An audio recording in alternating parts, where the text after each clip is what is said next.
কোন কবরে নাফরমানকে যখন নেওয়া হয়, আমি নিজে এই হাদিস পড়াইছি, আল্লাহ নবী সাল্লাল্লাহু আলাইহি সাল্লাম বলে কোন পাপীকে যখন কবরে নেওয়া হয়, কবরের ভিতরে না, কবরে নেওয়া হয় যখন, তার লাশ যখন কাঁধে নেওয়া হয়, এই কাঁধে অবস্থায় নাফরমান আর পাপী আপন স্বজনরা যখন তার লাশ কাঁধে নেয় খাটের মধ্যে, আল্লাহর কসম নবী বলে সে এমন বিকট চিৎকার করে, ইয়া ওয়াইলাতা ইয়া লাইতাহা, হে আফসোস আমার স্বজন, আমার ইলা আইনা কাদ্দামতুমুনি, আরে ফুত তুই আমারে কই নিচ্ছিস, আমার সন্তান,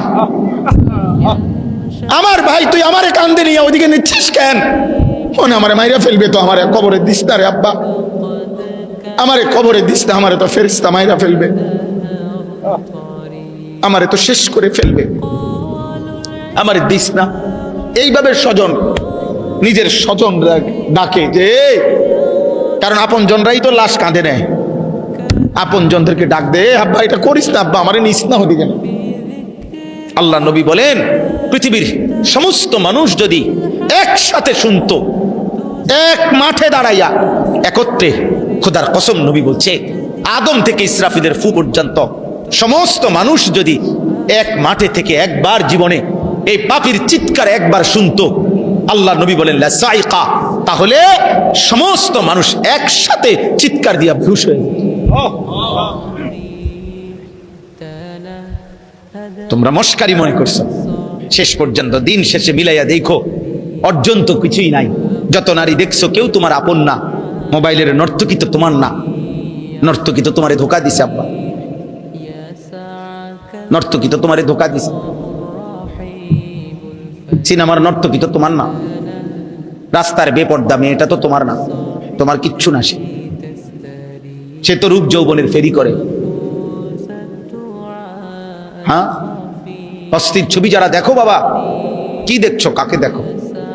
তোমার ক্ষয় ছাড়া, তোমার ব্যয় ছাড়া আয় কি? মোবাইল গেল, এমবি গেল, চার্জ গেল, টাকা গেল, কোমরের ক্ষমতা গেল, হারাম বীর্যপাত হইল, লজ্জাস্থানের সক্ষমতা নষ্ট হইল, শেষ পর্যন্ত একদিন পঙ্গু, অচল ছাড়া, ধ্বজভঙ্গ ছাড়া আর কি? আমি খোলামেলা বললাম, কত শত যুবক, কয়শ, আমি চ্যালেঞ্জ করলাম, তুমি শুনবা, আমার কাছে আছে, আমার কাছে হোয়াটসঅ্যাপে জমা আছে, এমন শত শত বাংলাদেশের ছেলে, তাগরা জোয়ান ছেলে, পৃথিবী জানে এমন জোয়ান ছেলে সুন্দর, কিন্তু নারী দেখতে দেখতে, অশ্লীল ছবি দেখতে দেখতে যাদের পুরুষত্ব নাই, যৌবনের সক্ষমতা নাই, এই হাইওয়ান অশ্লীল আর উলঙ্গ ছবির পাল্লায় পড়ে ভিতরের জীবন শেষ। তার আখেরাত তো নাই, আখেরাত তো পরের খবর, এটা তো নাই কিছু, দুনিয়াও কিছু। আল্লাহ তাআলা বলছেন এই সূরার মধ্যে, কুল হুয়াল্লাযী আনশাআকুম, সূরা মুলক যে সূরা আমি পড়ছি, আল্লাহ তাআলা বলেন, হে নবী বলেন, আল্লাহই তোমাদেরকে সৃষ্টি করেছেন, ওয়া জাআলা লাকুমুস সামআ ওয়াল আবসারা ওয়াল আফইদা, তোমাদের কান, তোমাদের চোখ এবং তোমাদের দিল আল্লাহই দিয়েছেন, আল্লাহই দিয়েছেন। জীবনের সবচেয়ে বেশি অর্জন হয় তোমাদের এই তিন জিনিস দ্বারা। অসংখ্য জিনিস তোমরা শিখতে পারো, জানতে পারো, বুঝতে পারো কান দিয়া শুনে, কোটি কোটি জিনিস, অগণিত জিনিস তোমরা এই চোখ দিয়া দেখে বুঝতে পারছো, আর এই অন্তরে তোমাদের হাজার হাজার কোটি কোটি ভাবনা, পরিকল্পনা, প্ল্যান তোমাদের এই অন্তরের মধ্যে আছে। এটা দিয়ে তোমরা প্রস্তুতি নিচ্ছ, বুদ্ধি খাটাইতেছ, প্ল্যান প্রোগ্রাম করতেছ, সব দিলে দিলে ধীরে ধীরে। আমাদের জবানের চাইতে বেশি কথা আমাদের দিলে আছে, ঠিক না? আমরা বলি না যে বেটা সব বলতে পারি নাই, অনেক কথাই বুকে জমা আছে, অনেক কথাই, অনেক ঝড় তুফান। ওই কোটা আন্দোলনের সময়, বৈষম্য আন্দোলনের সময়, আমাদের এই যে 24-এর আন্দোলনের সময় একটা স্লোগান ছিল এরকম, বুকের ভিতর অনেক ঝড়, বুক পেতেছি গুলি কর। তার মানে আমাদের অনেক ব্যথা আছে কলিজা।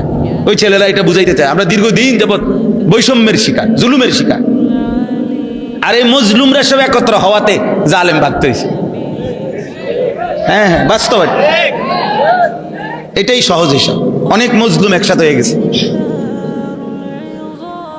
ফলে জালেম চলে যেতে হয়েছে, এটাই বাস্তব। এই প্রতিবারই ইতিহাস এভাবে ঘুরে ঘুরে আসে, যখনই জালেম সীমা লঙ্ঘন করে, মজলুমের আহাজারিতে জালেম ধ্বংস হয়েছে। সময় নেয় আর কি, কখনো কারোর জন্য 20 বছর, কারোর জন্য 200 বছর, কারো বেলা 40 বছর, কারো বেলায় 400 বছর সময় নেয়। এতটুকু সময়ের ব্যবধান হয়, কিন্তু জুলুমের ধ্বংসই হয়। জুলুমের কি হয়? পাপী লজ্জিতই হয়, নাফরমান ঘৃণিতই হয়, সময়ে ব্যবধান হয়। আজকে হয়তো তোমার ব্যাপারে কেউ টের পায় না, বাকি টের পাবেই। তোমার অসভ্যতা, চরিত্রহীনতা টের পাবে। অফিকা উয়ুবুন ওয়ালিন্নাসি আয়ুন, আরবি ভাষার একটা প্রবাদে, আরবি ভাষায় বলে তোমারও দোষ আছে, মানুষেরও চোখ আছে। বলে যে মনে রাখো, তোমারও দোষ আছে, মানুষেরও কি আছে? হ্যাঁ, মানুষ ঠিকই দেখে, মানুষ ঠিকই মন্তব্য করে, মানুষ যা বুঝার সব বুঝে। কে বেয়াদব কে মুআদ্দাব সবই বোঝে। মানুষ জুনায়েদ বাগদাদিরে চোর কয় না, চোরের জুনায়েদ বাগদাদি কয় না। তাহলে কাজে তুমি লম্পট নারী দেখবা, ছবি দেখবা, মোবাইলে অস্থির দৃশ্য দেখবা, আর মানুষ তোমাকে ভদ্র বলবে না? মানুষ কি চিরা খায় নাকি? মানুষ কি 3 বেলা চিরা খায় নাকি? মানুষ বুঝবে না? অতএব এটা জরুরি ভাই, সবার কাছে বলি, জীবনটা সুন্দর করা। আমি তাড়াহুড়ার জন্য চেষ্টা করি। মাওলানা সাহেব আরো কি বলতে চাইছে, হয়তো আরো একটু কিছু বলবে আমগো কথা, আমি এই জন্য বলতেও দেই না, হাত দিয়ে থামাই দিছি। বাকি কোরআনুল কালাম তেলাওয়াত তো শোনা দরকার। এই জন্য আবার কোরআন তেলাওয়াতের সময় উনি মাইক নিতে চাইছে, ওনারা আবার ধমক দিছে যে ভাই তো কোরআনুল কারীম তেলাওয়াত এ তো অনেক দাম, উনি যদি 1 ঘন্টাও তেলাওয়াত করে ওইটার দাম বেশি। আমার মতো 1 কোটি বক্তা কোরআনুল কারীমের তেলাওয়াতের সামনে 2 পয়সারও বিল নেই। কথা বোঝেন নাই? এই জন্য ওইটা থামানোর কোনো সুযোগ নাই। আল্লাহর কোরআন, কোরআনুল কারীম তো সবচেয়ে শ্রেষ্ঠ। নবী সাল্লাল্লাহু আলাইহি সাল্লাম এক সাহাবীকে বলছেন, হযরত উসাইদ ইবনে হুযায়র রাদিয়াল্লাহু তাআলা আনহু, ওনাকে বলছেন নবীজি, ওয়ালাউ ক্বারা'তা লা আসবাহতা ইয়ারাহান নাস, মানে এক সাহাবী শেষ রাত্রে ওনার ছোট্ট ঘরে, কুড়ে ঘরে আল্লাহর কোরআন তেলাওয়াত করতেছিলেন তাহাজ্জুদ নামাজে। তো কোটি কোটি ফেরেশতা ওনার ঘরের উঠানে, এরকম উঠানের মধ্যে পুরা উঠানটা আলোকিত করে অন্ধকারকে ফেরেশতারা নামছে, আসছে আল্লাহর কোরআন শুনতে।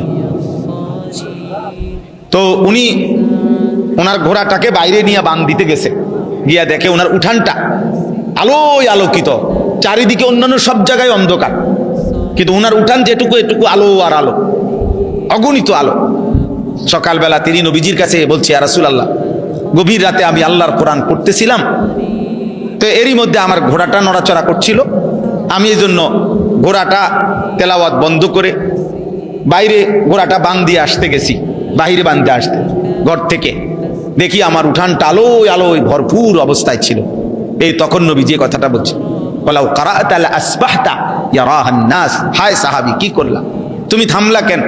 আহা, যদি তুমি আজকের ভোর পর্যন্ত, আলো উঠা পর্যন্ত আল্লাহর কোরআন তেলাওয়াত করতা, তাইলে কোটি কোটি তিলকাল মালাইকাতু, তারা ফেরেশতা ছিল, তারা তোমার কোরআনুল কারীম শুনতেছিল।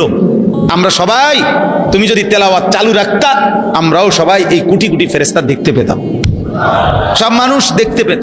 ইয়ারাহান নাস, লোকেরা দেখতে পেত আজকে সকালে যে জমিনের এক মাখলুক আল্লাহর বান্দা কোরআন পড়ছে আর আসমানের ফেরেশতারা শুনতেছে।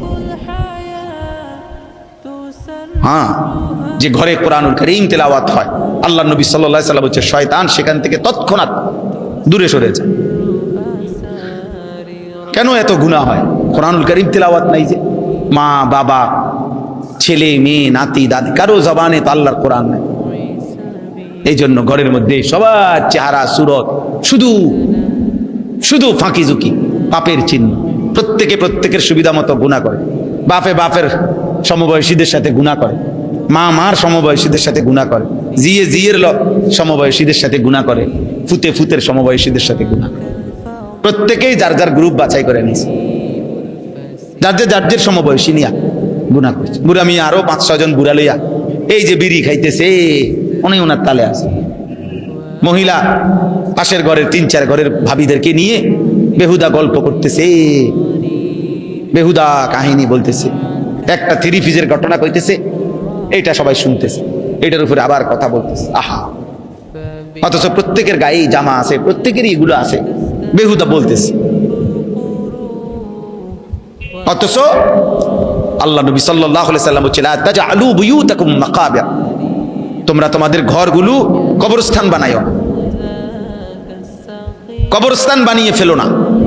ফা ইন্নাশ শাইতানা ইয়ানফুরু মিনাল বাইতিল্লাযী তুকরাউ ফীহি সূরাতুল বাকারা, যেই ঘরে সূরা বাকারা তেলাওয়াত করা হয়, নবীজি বলেন তৎক্ষণাৎ ওই ঘর থেকে শয়তান দূরে সরে যায়। কোরআনুল কারীম তেলাওয়াত করলে শয়তান সরে যায়। আব্বা, তোমাদের অনেক ছেলে আছো মাশাআল্লাহ, সবার কাছে বলি, যতক্ষণ পর্যন্ত আল্লাহ না চিনবা, রসুল না চিনবা, আল্লাহর কোরআন ধরতে না পারবা, ততক্ষণ জিন্দিগি সুন্দর হবে না, সুন্দর হবে না। এই সারাক্ষণই মন চাইবে, যতই বলি কাফের মুশরিকদেরটাই ভালো লাগবে, কারণ তুমি তো ঈমান আমল হওয়ার জন্য যা পাথেও আপনি তো সেটা গ্রহণই করেন। আপনি পানির গ্লাস নিয়ে বইয়া থাকলে তো চায়ের মজা পাবেন না, আপনাকে তো চা পাতা, চিনি, পানি মিশাইতে হবে, মিশাইতে হবে। অতএব আমি তো আমার জীবনে সেজদা মিশাইতে হবে, আল্লাহর কোরআন পড়তে হবে, নাই তো আমার মধ্যে আখিরাতের কথা মনে পড়বে কেমনে? কবরের ভয়, জাহান্নামের ভয় আসবে কিভাবে?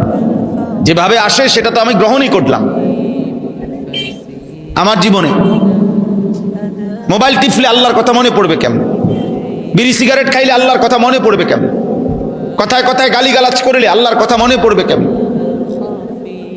সুদ, কিস্তি, হারামের উপরে থাকলে আল্লাহর কথা মনে পড়বে কিভাবে? আব্বা বলেন, জওয়ান ভাই বলেন, বুড়ো ভাই বলেন, পর্দার আড়ালের মা বোন বলেন, আখিরাতের কথা মনে পড়বে কিভাবে? আল্লাহ তো কোরআন এই জন্য বলছে, সায়াযাক্কারু মান ইয়াখশা, যার কলিজায় আল্লাহর ভয় আছে। আপনি বললে, নবীজিকে বলছে, আপনি বললে সে উপদেশ গ্রহণ করবে। ওয়া ইয়াতাজান্নাবুল আশকা, আর যে বদনসিব, যার দিলের মধ্যে আল্লাহ, আখিরাত, পরকাল বলতে কিছুই নাই, তো আল্লাহ তাআলা বলেন আপনি যতই বলেন সে দূরে সরবে, সে দূরে সরে যাবে। আরে যা বাদ দে বেটা, হুজুরের কথা শুনে কে বেটা? হুজুররা বাদ পায়নি বেটা। হ্যাঁ, হুজুরের মধ্যে তো বেটা দোষের শেষ নাই। এগুলা সব শয়তান শিখাই দিছে, এগুলা ইবলিসে কি করে দিছে বলে দিছে। হুজুরের মধ্যে তো 13 ফ্যাঁস, হুজুরের মধ্যে তো ঐক্যমত্য নাই, বিভিন্ন মুখী কথা বলে দিছে, বুঝলেন? আল্লাহর কোরআন মূল মানতে হইলে, আল্লাহ তো এই কথা বলে নাই যে পৃথিবীর সমস্ত হুজুর একসাথে এক জায়গা দাঁড়াইয়া আপনারে বললে তোই মানবেন, এটা আল্লাহ বলছেন। তো তাইলে অতএব আমি এতটুকু কথা প্রথম মনে করাইলাম, আমাদের প্রত্যেকের আন্তরিকতা থাকা দরকার। এই ওয়াজ না, শুধু সব সময় আল্লাহর কথার প্রতি, কোরআনের প্রতি মনোযোগ না থাকলে, আগ্রহ না থাকলে, দিল না থাকলে দোস্ত হবে না। ইন্না ফি যালিকা লাযিকরা লিমান কানা লাহু কলবুন আও আলকা আস-সামআ ওয়া হুয়া শাহীদ। আল্লাহ তাআলা বলে, নিশ্চয়ই এই কোরআনের মধ্যে তার জন্য উপদেশ রয়েছে যে 3 জিনিস একত্র করে, অন্তর, কান এবং চোখ। শাহীদ মানে উপস্থিত, যে সশরীরে উপস্থিত, উপস্থিত মানে যে 4 চোখ খোলা সামনে। আল্লাহ তাআলা বলেন দিল মানে অন্তর, কান এবং চোখ, এই 3 জিনিস যে একত্র করবে আমার কোরআন, তার জন্য উপদেশ আছে, তার জন্য উপদেশ আছে। কোরআনুল কারীম, কোরআন সুন্নাহর ইলম, আমরা ছোটবেলায় মাদ্রাসায় পড়ছি, জু গায়রাতিন, খুব আত্মসম্মানওয়ালা, হয়তো বাংলা অঙ্ক ইংরেজি বইয়ের মতো না পড়া। কোরআন সুন্নাহর ইলম জানতেন কারো কাছে ধরা দেয় না, জানতেন কারো কাছে ধরা দেয়। লা ইউতিকা বা'দাহু হাত্তা তু'তিয়াহু কুল্লাক। আমরা ছোটবেলায়, এটা আরবি ভাষার গুরুত্বপূর্ণ কিতাবের কথা, যে তুমি যদি কোরআন সুন্নাহর ইলমের জন্য নিজেকে পুরা সঁপে দাও, উৎসর্গ করে দাও, বিলীন করে দাও, তাহলে ইলম তোমাকে কিছু দেবে, কোরআন সুন্নাহ কিছুটা ধরা দিবে। নিজেকে পুরা সঁপে দিলে। আমি এখন একটা ছোট্ট মাদ্রাসায় এশার নামাজ পড়ছি, ঢুকছি, একটা ছোট্ট একটু কথা বলছি 5 মিনিট এশার নামাজ পড়তে গিয়ে, তো করে এটাই বলছি শুধু এক কথা, যে আব্বা আজীবন দোয়া করবা আল্লাহ যেন তোমার মৃত্যু পর্যন্ত কোরআন সুন্নাহর ইলমের রাস্তায় রাখে। পড়লাম, পড়াইলাম, শিখলাম, শিখাইলাম, এমনিই যেন চলে। কারণ এলেমের এই রাস্তায় মৃত্যু পর্যন্ত কেউ যদি থাকে, খোদার কসম নবীজি বলছে মৃত্যু হবেই, জান্নাত শুরু হবে। যে পথ এলেমের, কোরআন সুন্নাহর, ওই পথ জান্নাতের। ভিন্ন রাস্তা বদলাইতে হবে, এক রাস্তা, এক রাস্তা। আমি এই জন্য অনেক সময় বললাম যে মাদ্রাসার ভিত্তি দিয়েই জান্নাতের রাস্তা। জান্নাতের রাস্তা কোরআন দিয়া, মাদ্রাসার ভিতরে দিয়া, বাজারের ভিতরে দিয়া না, সাদওয়ানের ভিতরে দিয়া না, কোরআন সুন্নাহর যেখানে চর্চা হয় ওর ভিতরে দিয়েই কি জান্নাতের রাস্তা। এই পথেই জান্নাত, পথে আল্লাহ, যে পথে রসুল, যে পথে সুন্নাহ, যে পথে কোরআন, এই পথেই জান্নাত। এই জন্য দোস্ত, সহজ কথা আমরা সবাই বলি, স্পষ্ট মনে রাখবে, আমরা যারা মাদ্রাসায় পড়ছি আমাদের তো গন্তব্য আখেরাত। এই জন্য আমরা এখানের হিসাব কিতাব মিলাই না। দুনিয়া আমাগরে মূল্যায়ন করে না করে নাই, আমাদের সামাজিক মর্যাদা আছে না নাই, আমাদেরকে জেনারেল শিক্ষিতরা সম্মান করে না করে না, আমাদেরকে সরকার মূল্যায়ন করছে না করে নাই, আন্তর্জাতিক বিশ্ব আমাদেরকে মূল্যায়ন করে না না করে, কিচ্ছু না। আমি তো আমার অর্জন জ্ঞান আমি এই জন্য নেই নাই তো আব্বা, আমি নিছি আখেরাতের জন্য। তো আমি এনে থেমে গেলে তো হবে না। এই জন্য হাদিসের মধ্যে আছে, নবীজি সাল্লাল্লাহু আলাইহি সাল্লাম দোয়া করতেন, আল্লাহুম্মা লা তাজআলিদ দুনিয়া আকবারা হাম্মিনা। আল্লাহ, আমারে এমন বানাইয়েন না যে দুনিয়াই আমার প্রধান একমাত্র পেরেশানি, আমার দুনিয়া নিয়া, এরকম আমার জীবন বানাইয়েন। ওয়ালা মাবলাগা ইলমিনা, আল্লাহ আমার জ্ঞানের শিখার চূড়ান্ত প্রাপ্তি শুধু দুনিয়া এমন বানাইয়েন।